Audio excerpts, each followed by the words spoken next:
Artemis अस्पताल का एक जागरूकता अभियान पार्किंसंस रोग पर जागरूकता पैदा करने के लिए विभिन्न गतिविधियों और परस्पर संवादात्मक सत्रों का आयोजन किया गया। गुरुग्राम, 3 अप्रैल 2022। आर्टेमिस अस्पताल गुरुग्राम ने आगामी विश्व पार्किंसंस दिवस 2022 के अवसर पर रविवार की सुबह एक वॉकथॉन का आयोजन किया।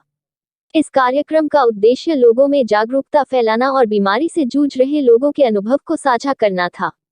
इस कार्यक्रम में मुख्य अतिथि के रूप में मेजर डीपी सिंह, भारतीय सेना के अनुभवी योद्धा, मैराथनर, स्काई डाइवर, दिव्यांग व्यक्तियों के सशक्तिकरण के लिए राष्ट्रीय पुरस्कार विजेता और ब्रांड एम्बेसडर, इंडिया आर्मी 2018, जबकि doctor Sumit Singh, chief neurology, Parkinson specialist और co chief stroke unit, doctor Aditya Gupta, chief neurosurgery और CNS radiosurgery and co chief cyber knife centre, doctor Manish Mahajan, senior consultant neurology and head of neuroimmunology, और doctor Ashutosh रथ। हक की आवाज 24 news से रविंद्र कटारिया की report.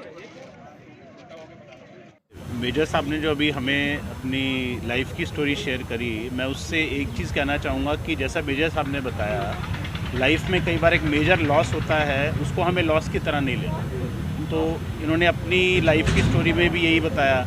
और कई बार हम देखते हैं पार्किंसन डिजीज़ के जो पेशेंट हैं, उनको जब हम डायग्नोसिस बताते हैं पार्किंसन डिजीज़ की, उनको लगता है लाइफ ख़त्म हो गई है, अब हम अपनी लाइफ नहीं जी पाएंगे, नॉर्मल नहीं रह पाएंगे। तो देखिए, इसको लॉस नहीं मानना है, इसका प्रॉपर डायग्नोसिस होना चाहिए। इसकी बहुत अच्छी मेडिकल ट्रीटमेंट आज की डेट में अवेलेबल है, जिससे practically normal quality of life हो सकती है। आपके सामने लिविंग एग्जांपल हैं। मैं सिर्फ ये कहना चाहूँगा कि पार्किंसन का एक रोग जिसके लिए हम लोगों ने आज का ये पूरा इवेंट आयोजित किया है, वो एक ऐसा रोग है जिसमें मरीज़ के चलने की शक्ति स्लो हो जाती है, काम करने की स्पीड स्लो हो जाती है, कुछ सोचने समझने की शक्ति भी स्लो हो जाती है, शरीर में अकड़ाहट आ जाती है, हाथ कांपने लगते हैं। अक्सर तो लोग ये समझते हैं कि ये बुढ़ापे की निशानी है, लेकिन बुढ़ापा ऐसा तो नहीं हो सकता ना एक ही हाथ में आएगा। पार्किंसन ऐसा है कि वो आता एक ही साइड पे है, या तो राइट साइड में आता है या लेफ़्ट साइड में आता है। मुद्दे की बात यह है कि बीमारी से लड़ने के दो तरीके हैं, एक तो रो के बैठ जाओ और एक उससे लड़ने के लिए तैयार हो जाओ। तो यदि रो के बैठोगे तो भी आपको लड़ना है और हंस के लड़ोगे तो भी आपको लड़ना है। तो यदि आप हंस के लड़ोगे, एनर्जेटिकली लड़ोगे, तो आप बेटर लड़ पाओगे। सारा गेम ही माइंड का है। देखिए, आपको अगर ये बता दिया जाए कि आपका सबसे बड़ा दुश्मन और आपका सबसे बड़ा दोस्त कौन है, तो आप उसको मैनेज करना पसंद करेंगे।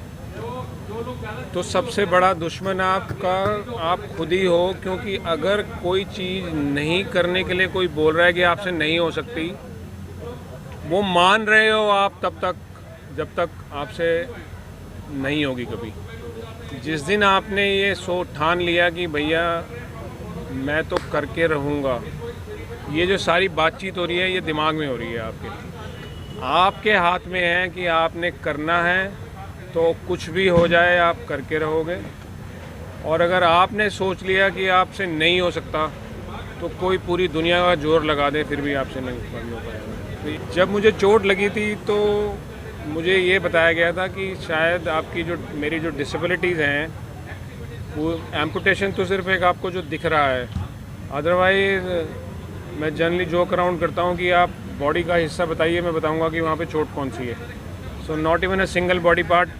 अब बचा कुचा जो ब्रेन में लग रहा था कि कभी कभार कुछ नहीं होगा, तो वहाँ पे भी पार्किंसन का इफेक्ट